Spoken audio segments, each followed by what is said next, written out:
بسم اللہ الرحمن الرحیم۔ السلام علیکم، میں ہوں ذیشان اور آج ہم بات کریں گے انجن ویلوز کے بارے میں۔ انجن ویلوز کیا ہیں اور یہ انجن کے اندر کس مقصد کے لیے استعمال ہوتے ہیں، آج ہم اس پر بات کریں گے۔ ویلوز کسی بھی سسٹم کے اندر کسی بھی رستے کو کھولنے اور بند کرنے کے لیے استعمال ہوتے ہیں۔ بالکل اسی طرح یہ ویلوز انجن کے اندر بھی انجن سلنڈر میں ہوا اور ایئر فیول مکسچر کے بہاؤ کو کنٹرول کرنے کے لیے استعمال ہوتے ہیں۔ عمومی طور پر انجن میں دو قسم کے انجن ویلوز ہوتے ہیں، جن میں سیکشن ویلوز یا انٹیک ویلوز اور exhaust valves. Intake valve intake port پر لگے ہوتے ہیں جہاں سے ایئر فیول مکسچر سلنڈر کے اندر داخل ہوتا ہے، اور اسی طرح سے ایگزاسٹ ویلوز جو ہیں وہ ایگزاسٹ پورٹ پر لگے ہوتے ہیں جہاں سے چلا ہوا ایئر فیول مکسچر یا دھواں آپ کہہ سکتے ہیں انجن سے باہر خارج ہوتا ہے۔ جدید انجینئرنگ میں ایک سلنڈر پر ایک سے زیادہ ویلوز استعمال کیے جاتے ہیں۔ ایک سے زیادہ ویلوز استعمال کرنے کا مقصد انجن کی والیومیٹرک ایفیشنسی کو بڑھانا اور انجن سے زیادہ پاور حاصل کرنا مقصد ہوتا ہے۔ کسی بھی ایسے انجن کے اندر جس کے اندر ویلوز کی تعداد زیادہ ہوتی ہے، اس میں ویلوز کو مختلف سائزوں میں ڈیزائن کیا جاتا ہے۔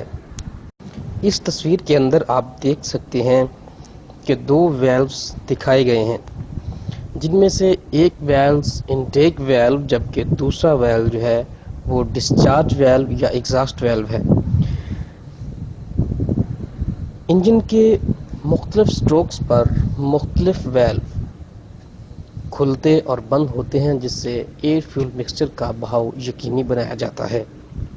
اس تصویر میں ایک ایسا سلنڈر ہیڈ دکھایا گیا ہے جس میں ایک سلنڈر کے لیے 4 ویلو ڈیزائن کیے گئے ہیں۔ اس سلنڈر ہیڈ کے اندر 2 ویلو انٹیک ویلوز اور دوسرے 2 ویلو ایگزاسٹ ویلو کے لیے استعمال ہوتے ہیں۔ زیادہ ویلو انجن کے اندر ڈیزائن کرنے کا مقصد ایک تو انجن کی والیومیٹرک ایفیشنسی کو بہتر بنانا اور دوسرا انجن کے ماس کو کم کرنا ہے، جو کہ انجن کے اندر گھساؤ اور دوسرے جو ہے وہ لو آر پی ایم پہ زیادہ پاور جو ہے وہ حاصل کرنے کا باعث بنتا ہے۔ اس کے بعد کچھ انجنز ایسے ہیں جن کے اندر ویلو جو ہے وہ اس طرح ڈیزائن کیے جاتے ہیں کہ وہ مختلف سپیڈ پر، یعنی وہ ہائر سپیڈ پر جا کر کھلتے ہیں اور لو سپیڈ پر بند رہتے ہیں، تاکہ ایک تو اکانومی کو بہتر بنایا جا سکے، فیول ایفیشنسی کو بہتر بنایا جا سکے، اور دوسرا انجن سے زیادہ پاور حاصل کی جا سکے۔ زیادہ ویلو انجن ہیڈ ہے اس کو ٹھنڈا رکھنے کا باعث بھی بنتے ہیں، لیکن زیادہ ویلو جو ہیں ان کا نقصان یہ ہے کہ انجن کو بنانے کا جو خرچ ہے وہ بڑھ جاتا ہے، اور اسی طرح سے وہ جو لوبریکیشن آئل ہے اس کی کنزمپشن بھی بڑھ جاتی ہے۔ یہ آپ ایک وینکل انجن دیکھ رہے ہیں۔ اس انجن کے اندر کوئی بھی فزیکل جو ہے وہ ویلو نہیں ہوتے۔ اس انجن کے اندر اس کی جو روٹر ہے اس کی موشن ہی ویلو کا کام بھی کرتی ہے، اور اسی طرح سے یہ سکشن، کمپریشن، پاور اور ایگزاسٹ، یہ تمام کام یہ روٹر کرتا ہے۔